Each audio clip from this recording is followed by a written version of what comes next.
Hindu calendar অনুসারে জানুয়ারি মাস অর্থাৎ মাঘ মাস হলো 11তম মাস। দান ও উপাসনার দিক থেকে এই মাসটি খুবই উত্তম বলে বিবেচিত হয়। মাঘী অমাবস্যা বা মাঘ মাসের অমাবস্যাকেই মৌনী অমাবস্যা বলা হয়। মৌনী অমাবস্যা শিবরাত্রির অমাবস্যার আগের শেষ অমাবস্যা। ধর্মীয় বিশ্বাস অনুসারে মৌনী অমাবস্যার দিনে গঙ্গা নদীর জলকে অমৃতের মতো মনে করা হয়। এতে দেবতারা বাস করেন, তাই এই দিনে গঙ্গা স্নানের বিশেষ গুরুত্ব বলেও মনে করা হয়েছে। এছাড়া নীরবতার উপবাসের বিশেষ তাৎপর্য রয়েছে।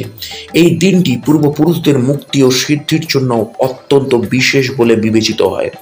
এই দিনে পূর্বপুরুষদের তর্পণ, শ্রাদ্ধ, পিণ্ডদান ইত্যাদি করলে তারা খুব খুশি হন এবং তারা তাদের বংশধরদের সুখী ও সমৃদ্ধ জীবনের আশীর্বাদ করে থাকেন।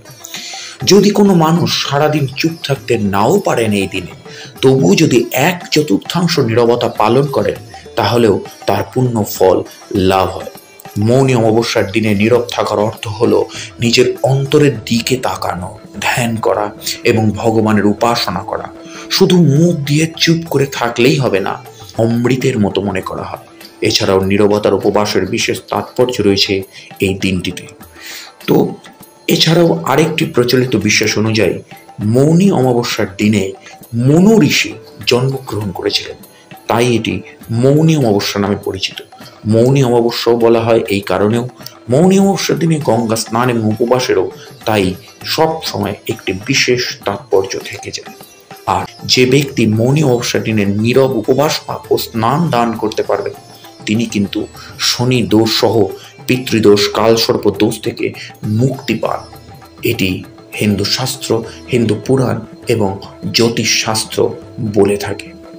তো আমি এখানে কুসংস্কার বা শাস্ত্র অধ্যয়নের জায়গা থেকে দাঁড়িয়ে নিরপেক্ষভাবে বিচার করে এই ভিডিওটি আপনাদের সামনে নিয়ে আসছি। যেখানে আপনাদের যে ব্যাখ্যার তাৎপর্য মনে হবে আপনারা সেটি পালন করুন, আর যেটি মনে হবে না, যেটি মনে হবে হয়তো বিজ্ঞান ভিত্তিকভাবে ভুল, সেটি পালন করার হয়তো প্রয়োজন নেই। তো অবশ্যই আমার চ্যানেলটি সাবস্ক্রাইব করে বেল আইকনের অল নোটিফিকেশনটি অন করে রাখুন। লাগাতার ইনফরমেটিভ ভিডিও আমার চ্যানেল থেকে পাওয়ার জন্য সর্বদা আমার চ্যানেলটির সাথে জুড়ে থাকুন।